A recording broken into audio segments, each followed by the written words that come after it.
Cool, great. Okay, let me just share screen and we'll get going.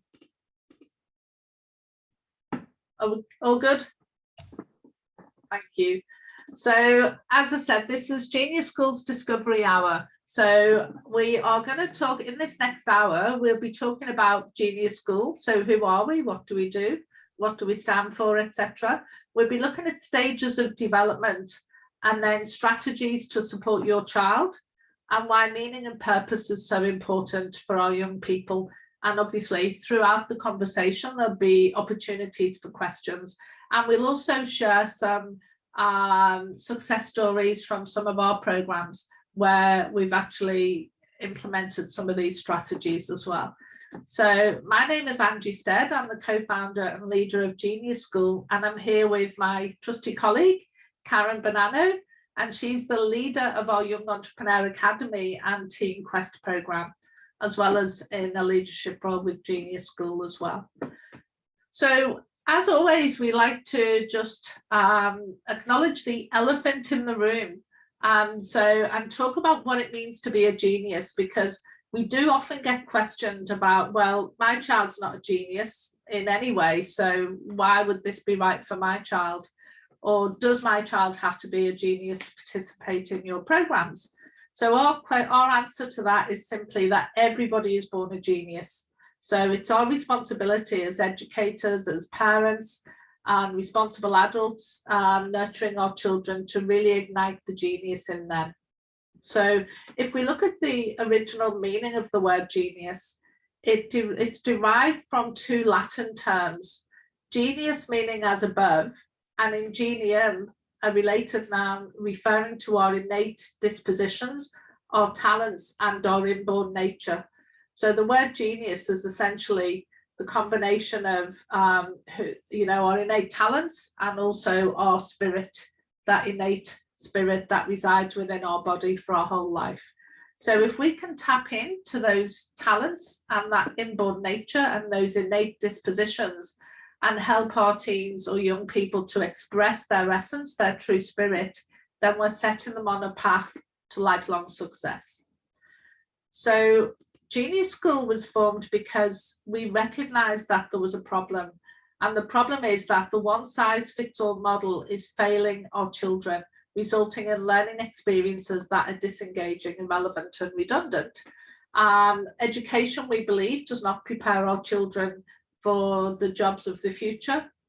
Jobs of today will not exist by the time our children leave school and are looking for work or meaning in their lives.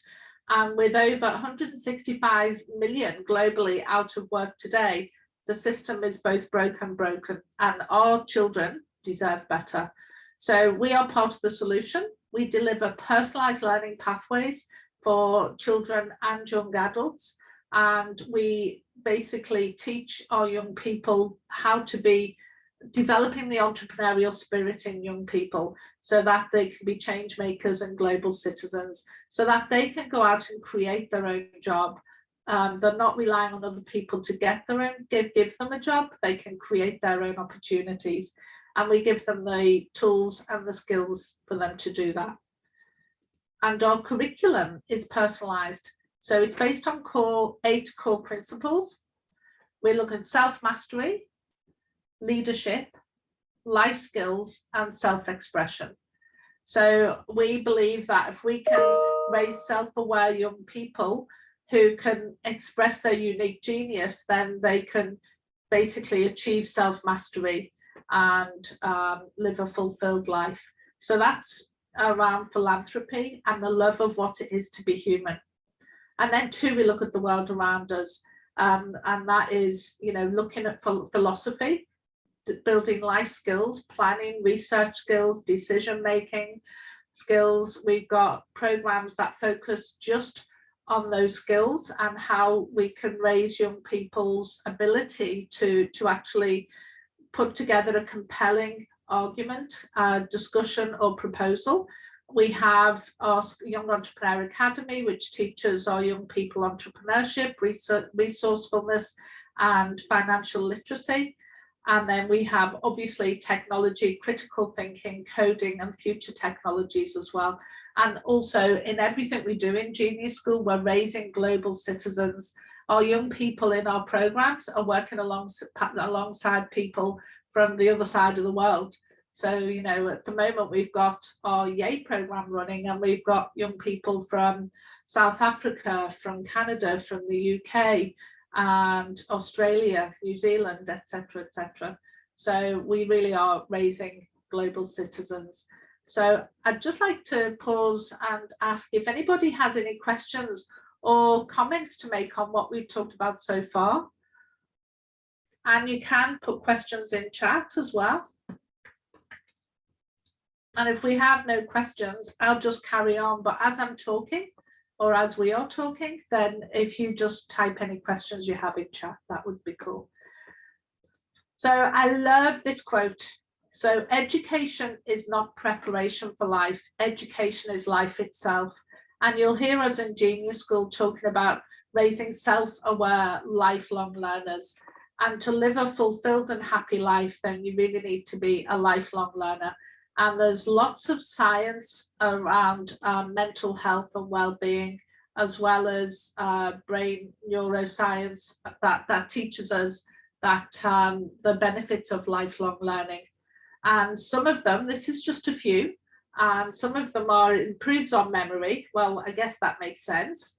It increases self-esteem, because obviously when we learn something new, we have a huge sense of achievement and satisfaction from doing that. It improves mental health. Learning something new is very goal orientated. So again, that can help with having a focus, having a positive focus and a compelling future, which increases optimism, of course. And if you're more optimistic and you have good mental health, you're going to feel happier. You will adapt better to change. And we've all experienced a lot of change over the last year. So we can see the benefit of that skill too. And also you are more likely to lead an enriching life of self-fulfillment. And also there's plenty of science that teaches us too that it actually staves off Alzheimer's and other brain diseases or illnesses. And of course, it prepares our students for jobs that don't even exist as yet. So lots of research and science around that. And there are many, many influences around how we think and how we learn. Part of that is developmental. This is really, really interesting. And I think Rudolf Steiner has a theory around us going through stages of life processes, through the developmental stages. Science and biology teach us that this is true, as well as some other educational philosophies. And in brief, I'd like to just share them with you right now. We have different levels on the wealth spectrum. So Roger talks about wealth being what you're left with when you've lost all your money, for example. So wealth is not about what you have in the bank or your assets. It's about your ability to think at a certain level, to be able to go and achieve a level of success because of your level of consciousness, your level of self-awareness. And as we rise up the wealth spectrum, it's linked to Maslow's hierarchy of needs as well. So we go from, the very basic of physical needs being met, or emotional needs and social needs being met, etc., etc. Well, it's a similar thing for how we learn. Learning doesn't just happen in the mind, it happens throughout the cellular structure of our body, and we learn through our conscious and subconscious mind as well. So if we look at the stages of life, from 0 to 2 at the bottom level, step 1 here on our 6 steps to success. Oops, I jumped. At step 1, it's 0 to 2 years. The most important thing we can do at this stage in our life is nurturing care. It's really important that our children under the age of 2 are around nurturing, responsible adults who are really demonstrating to our children that they are loved, they are valued, and their needs are going to be met. And if we do that, we're programming their subconscious mind. So we're teaching them that the world's a safe place, my needs are going to be met, people are friendly, and life is good. Similarly, if they experience the opposite, they learn the opposite. So it's really, really important in those first 2 years that we're really nurturing. Then we come 2 to 5 years of age, which is where our children are learning to manage themselves. It's a stage where, and you'll have experienced, if you know children of this age, self-control is a huge part of learning at this age. This is the age where you're going to see things like, when it goes wrong, you'll see temper tantrums, defiance, stubbornness, all those negative words, the terrible twos, you've all heard that expression. That's normal. It's absolutely normal, and what you'd expect of any 2 to 5 year old, because they are learning how to understand and how to control those very powerful emotions that they're experiencing in their body and in their mind as well. The most important thing we can teach at this stage is how to manage myself, how to calm myself, how to express how I'm feeling, how to have my needs met and relate to other people in a way that I can have that reciprocal relationship and manage myself essentially. So then from that stage we come to step 3. Now these steps 1, 2 and 3 form the strong foundations for the beginning of all life's learning, for the beginning of our, the foundation of our well-being and our life and our learning. Because at 5 to 8 years of age, the focus then is on social competence. So we've learned to control and manage ourselves, but now we have to be able to interact socially with other people, and we're beginning to understand that actually other people have differing opinions, differing needs, and that we have to learn to relate with other people in order to get along in the world. And of course, it's an innate driver and a need for this age also to form friendships. You'll see that children of this age, if they have a child say to them, I'm not your friend, or you're not coming to my party, it's absolutely devastating to them, because they're not yet mature enough to be aware that that's not a permanent state. People say things they don't mean. They really don't understand that yet at this age, and it can be really challenging for them. So we need to be teaching them social competence and self-expression in the social context. And if we can do that, steps 1, 2 and 3 for our children under 8 years of age, then we are really giving them the best start in life, because it's under 8 years of age that most of our conscious and subconscious memories are formed, particularly under 2. Most people can't remember being under 2 years of age. A lot of people can't remember being 2 or 3 even. But it's not until really we get to stage 4, 8 years and beyond, where we start on the journey of self-awareness and developing an understanding of our unique talents and gifts. And that's because neuroscience teaches us, and of course developmental research, that from the age of 8 onwards, round about 9, that children's critical thinking brain is more evolved, their higher brain is more fully developed than younger. So, and that's where we start on the entrepreneurial journey with our young people. So, because we know that they're developmentally ready to start that self-awareness journey. And then we come to the orange stage, which is step 5, where we're looking at self-expression. So we go from self-awareness to self-expression, which is about taking responsibility. So I now understand that I have a unique talent and a unique gift and, great things to offer the world. But we want our children of age 13 to 18 to really start expressing themselves fully and to take responsibility and positive action towards making a difference in the world. And again, we teach this through our programs. And then we get to yellow level, where we're looking towards self-mastery and really developing the entrepreneurial mindset.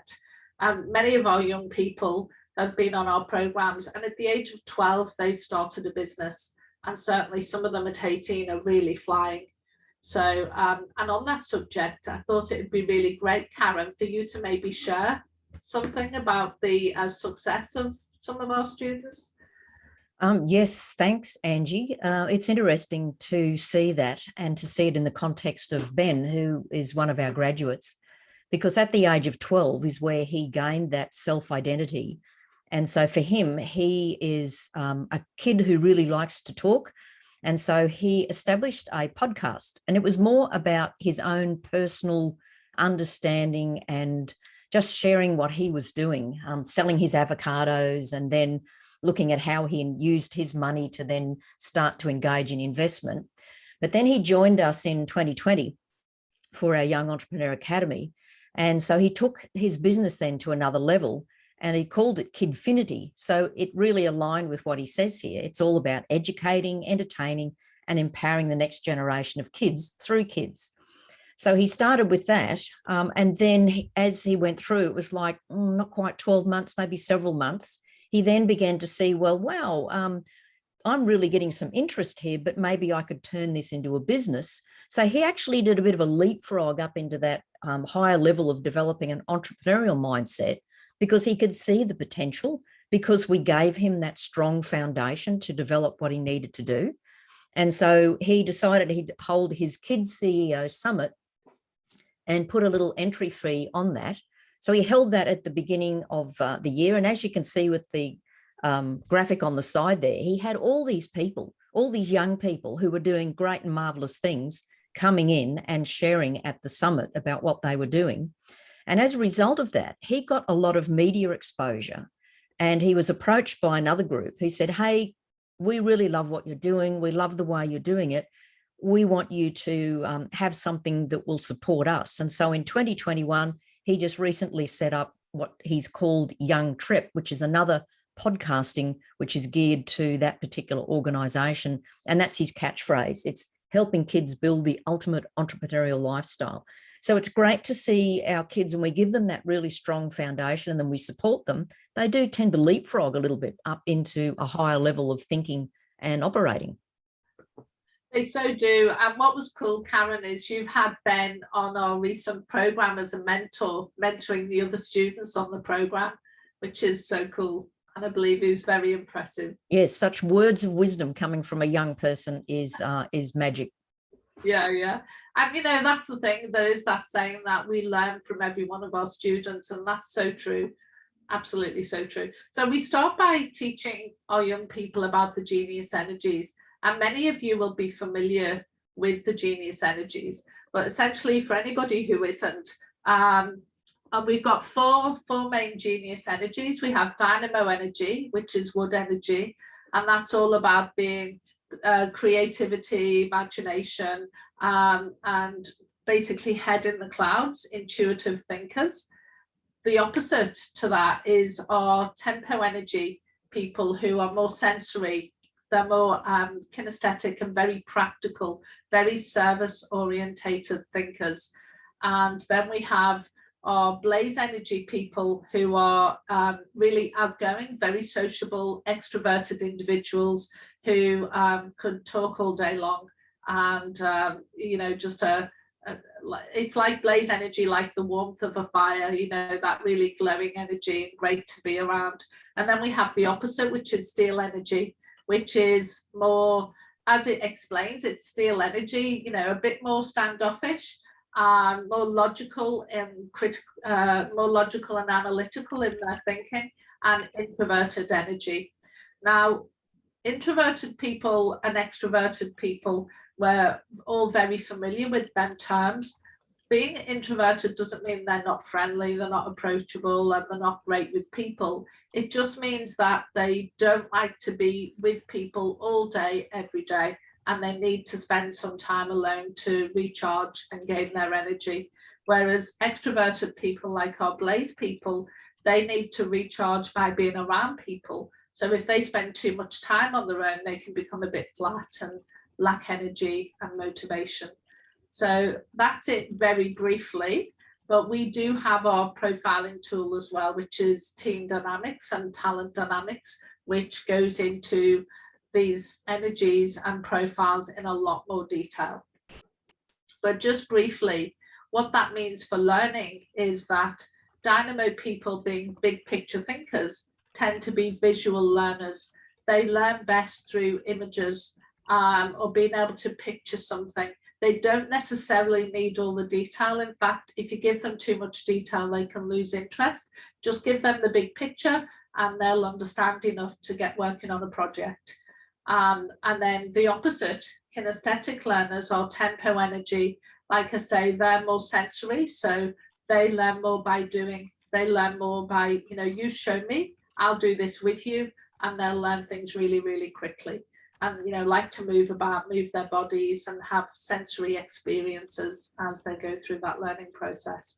And then we have our blaze energy, like I said before, very communicative, sociable people. They're auditory learners. So they like you to explain things to them, and they learn better by being able to teach somebody else. So to actually have it explained and they can explain it and work collaboratively with other people, then you're providing a really good supportive learning environment for them. And then, as I alluded to before with the steel energy, being more analytical and logical in their thinking, they like all the detail. They like to know all the detail of what they need to do. So each of these profiles has their own natural question. And for steel energy people, it's how. You know, tell me how this is going to happen. Give me the detail and I can make it work.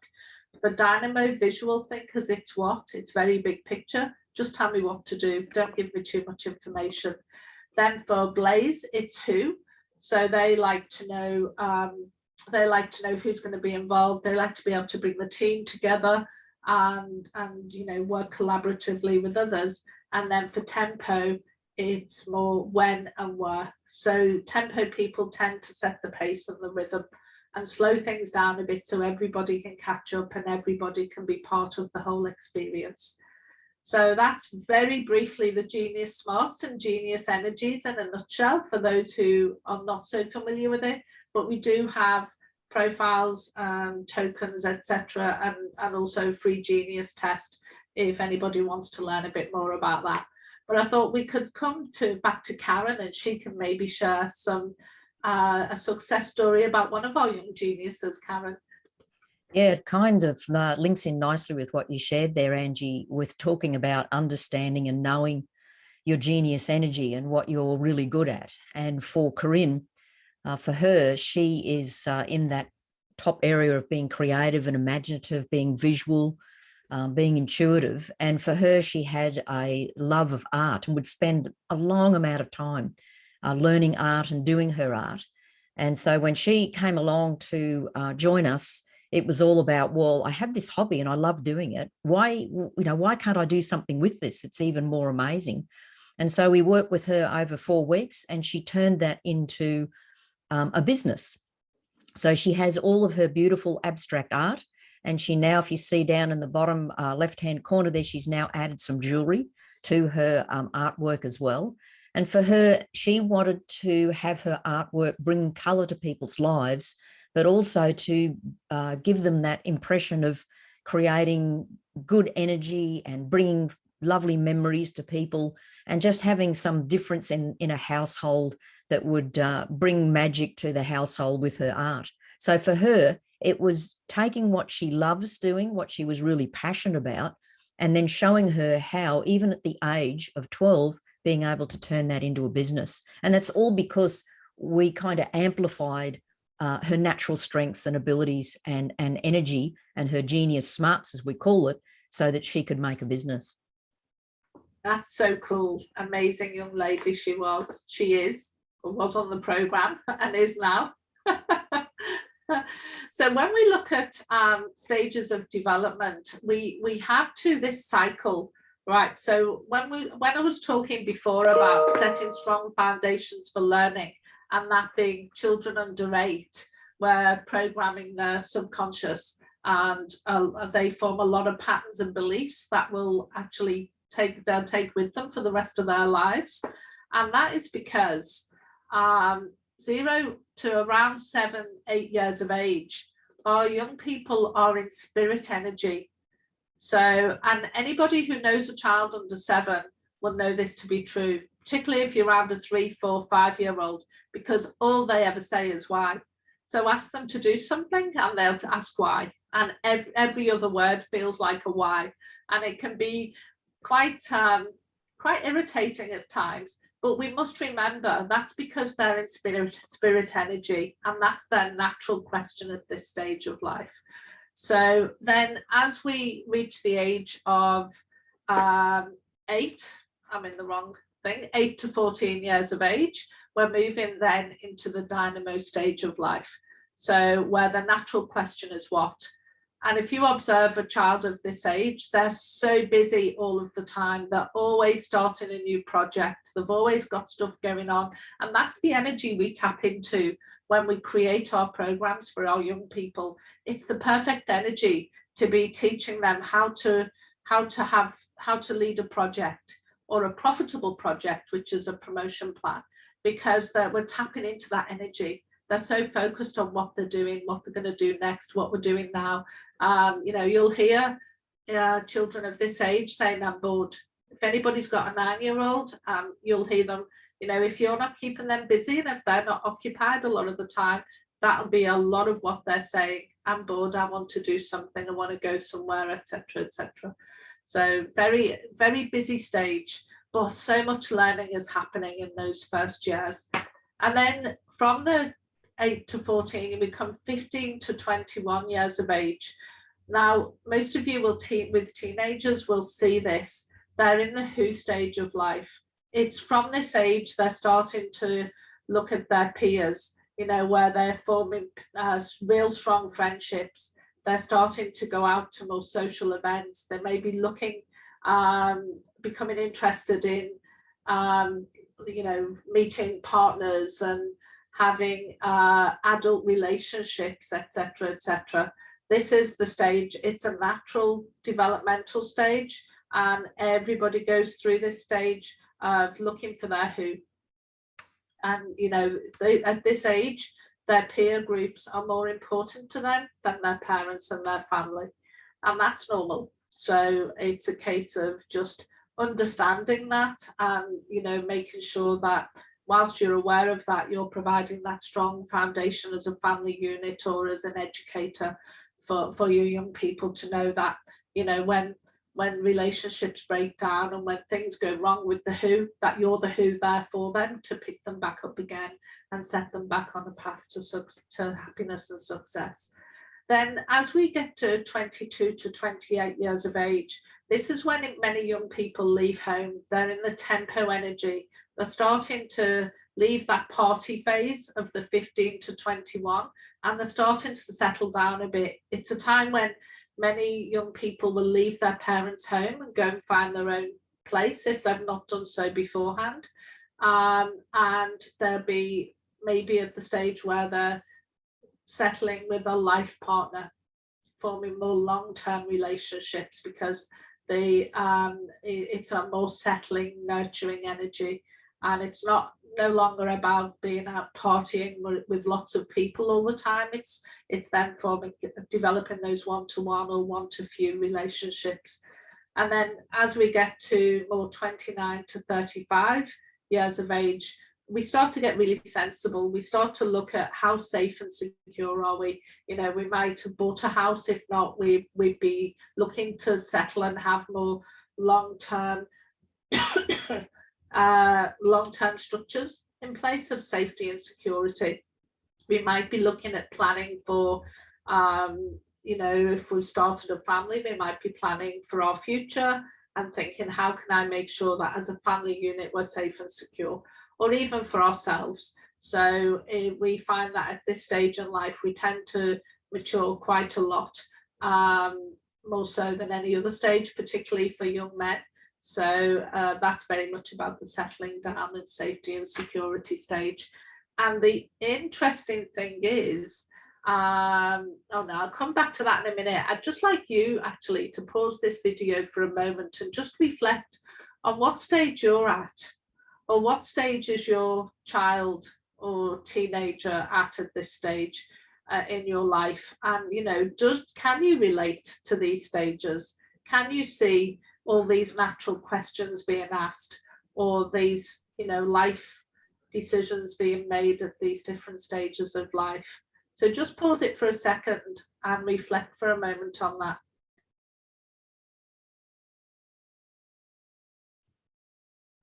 Okay, so great to see you back, and now you've taken a moment to reflect on that and what stage you're at, or young people, then you might reach a better level of understanding of maybe where they're at now, or how to support them as they move into the next phase in their development. But the interesting thing is, you might ask the question, well, what happens then? We don't all die at 35, thank heavens. What happens after 35? Where do we go? Do we go back to spirit, or do we move back to dynamo? I think this arrow gives you a bit of a clue. From 35 onwards, we then go from steel. From 35, we go from steel to what energy? To wood. So then we are 36 to 42. We start that cycle of the dynamo years. Then we come to the glaze years, tempo years, and steel years, and we keep spiraling round this spiral, round this cycle, round this square. We do not go back to spirit until we die. Now that makes perfect sense, doesn't it? But when you think too that we are in the first 7-8 years of life, we are programming our subconscious mind, and our brain is developing, it makes sense too how that this critical stage in our young people's development can actually affect them for the rest of their lives. So it's really, really interesting to understand that. And there's lots of research from numerous people. This is a very simplified, sorry, I keep jumping, very simplified chart to just give you a big picture view of how we develop our subconscious and conscious minds, and the effect our learning and relationships has on our lives. So, learning is an emotional journey. We can't separate the emotion from the person, but it's also hugely cognitive and developmental. So just take a moment to reflect on, for you, what insight you gained from that little sharing there. Maybe just pause for a second.